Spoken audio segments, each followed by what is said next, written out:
Some of the world's most dangerous flashpoints are in Asia, as are some of our closest allies, and these are critical relationships to foster.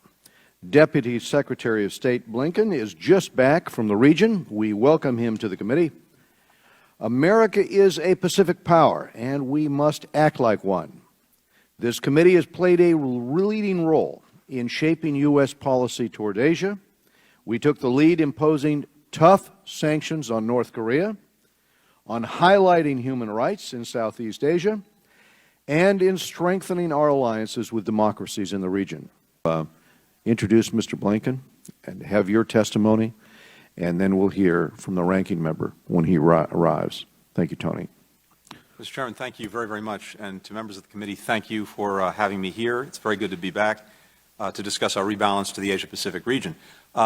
I just got back from my 6th visit to the region in a little over a year. And with each trip, I have to tell you I've seen growing dividends of this effort to rebalance our focus on the region and to strengthen a rules-based, institutions-based order that is advancing our interests and increasingly not only in the region but globally.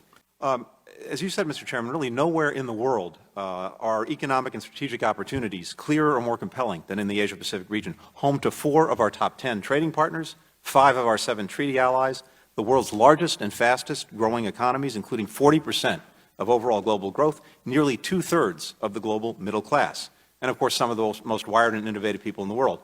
Over the last 7 years, this rebalance to Asia, that is, deepening our strategic, economic, and diplomatic ties with the region commensurate with its importance, has helped shape a positive trajectory in the region. We've given substance to the rebalance by bolstering our treaty allies, deepening engagement with emerging powers, strengthening regional institutions, promoting trade and investment, enhancing our military posture, advancing democratic reform, and creating new networks of trilateral and multilateral relationships. Thank you. Let me turn to another topic. I don't know that we've discussed Bangladesh at any length this morning. I think they clearly deserve more attention than they often have received, either by this administration or just in a whole range of things. But first of all, as we all know, an election was held a while back, and Sheikh Hasina was reelected. Of course, Khalida Zia and her party boycotted the election, and so the political situation is, I think, a bit iffy there. But let me ask you this. Bangladesh has long been considered a moderate Muslim country and resisting Islamic radicalism.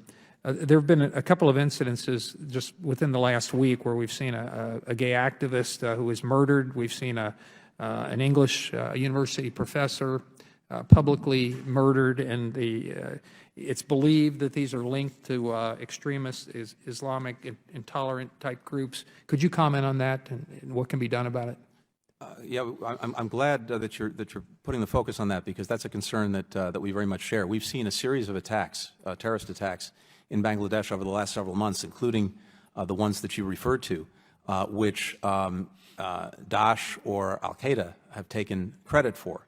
Now, the government has sometimes claimed that these attacks were actually the work of the opposition in one fashion or another. But what we've seen, based on the evidence to date, is in fact that extremist groups, whether they are indigenous or whether they really are affiliated with ISIL or Daesh, are responsible. And this gives us concern about the potential for ISIL, for Daesh, to take root in Bangladesh, which, as you rightly pointed out, has been an important country in terms of having a moderate Muslim-majority country with a moderate orientation that can be an important player in dealing with the problem of violent extremism. So, as a result of that, we have been both engaging with the government on this problem, but also, for example, with India, given the relationship between India and Bangladesh, to raise the concern and to try to work together with them on countering violent extremism before it takes root in Bangladesh. That's the last thing we want.